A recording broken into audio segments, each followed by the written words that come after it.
So you did it. You landed that dream job offer in Germany. That's awesome.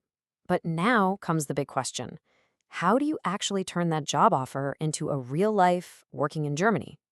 Well, in this explainer, we're going to break down exactly how you can fast track the entire process and beat the system like a pro. To make this real, let's follow the journey of a skilled mechanical engineer from India.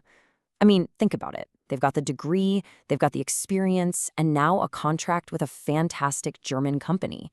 The perfect candidate, right? It should be simple. But, there's always one final boss. And in this story, it is the legendary German bureaucracy. Honestly, for so many people, this is the most stressful part of the whole move. So the real question is, can it actually be conquered? Okay, let's map this out. We're going to look at the two very different paths you can take. Then we'll dive into the visa versus the blue card to see what's right for you. We'll cover what happens the minute you land, how to deal with the local offices, and wrap it all up with your key takeaways.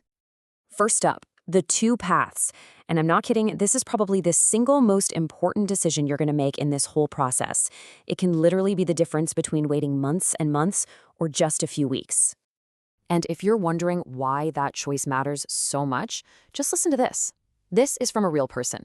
Imagine waiting 9 months. 9! Making calls, sending emails, only to find out that your application was lost, just sitting under a pile of papers.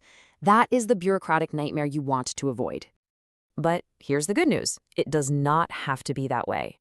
The normal process, the one where the consulate in your home country just sends everything off to Germany for approval, that can easily drag on for 2-3 months or even longer.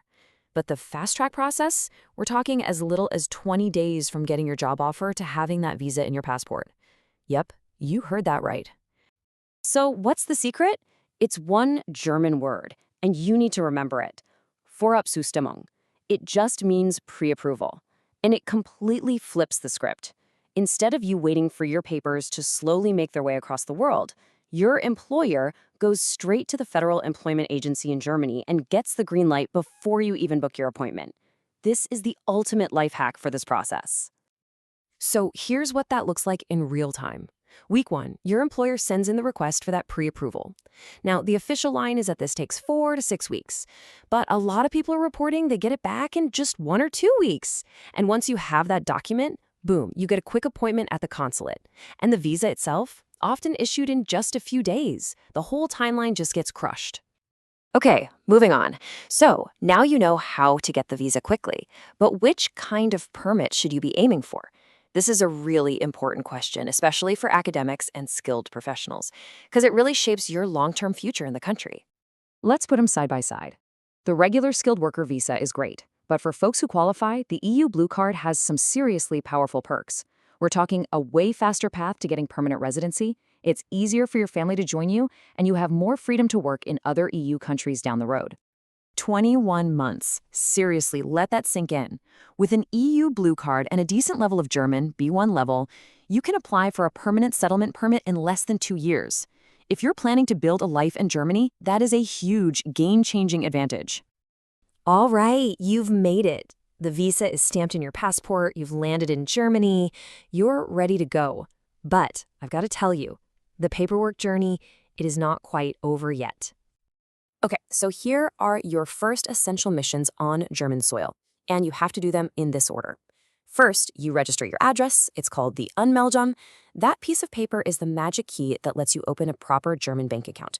And once you have that bank account, the tax office automatically mails your tax ID to your new registered address. Only then can you officially get on the payroll and get that first amazing salary. And now, time for a little dose of reality. That visa in your passport, it's just a temporary entry pass. To actually stay, you need the final residence permit. And that means it's time to meet your local foreigner's office, the one and only Ausländerbehörde. And this is where things can go sideways fast. I mean, just read this. This person arrived ready to work, but because of delays at the local office, they couldn't get a valid permit for 11 months. Imagine the stress, the financial pressure, the anxiety. It's a huge problem in the system. So let's be absolutely crystal clear on this point. The visa you get from the consulate back home, that's your ticket to get on the plane and into Germany. but it's the local Ausländerbehörde in the city you live in that gives you the actual final residence permit you need to live and work there long term. Two separate things. Okay, I know that was a lot, and it can definitely feel a little intimidating. So let's just boil it all down into a super simple, actionable blueprint for you to follow. Here is your checklist. Number 1, you have to ask, no, insist that your employer gets that Vorabstimmung. It's the best thing you can do. Number 2, if you qualify for the EU Blue Card, seriously consider it. It's built for the long haul. Number 3, be ready for the local bureaucracy when you arrive. Have patience and savings, just in case. And number 4, get everything in writing. Emails, letters, a paper trail is your absolute best friend. So why are all these tips and tricks even necessary? Well, because right now, Germany's immigration system is literally a maze of authorities. You're dealing with more than 550 different local offices, all with their own rules and backlogs, plus 200 visa offices abroad. It's a totally fragmented system that puts all the pressure right on your shoulders. But is there some hope on the horizon? Well, yeah.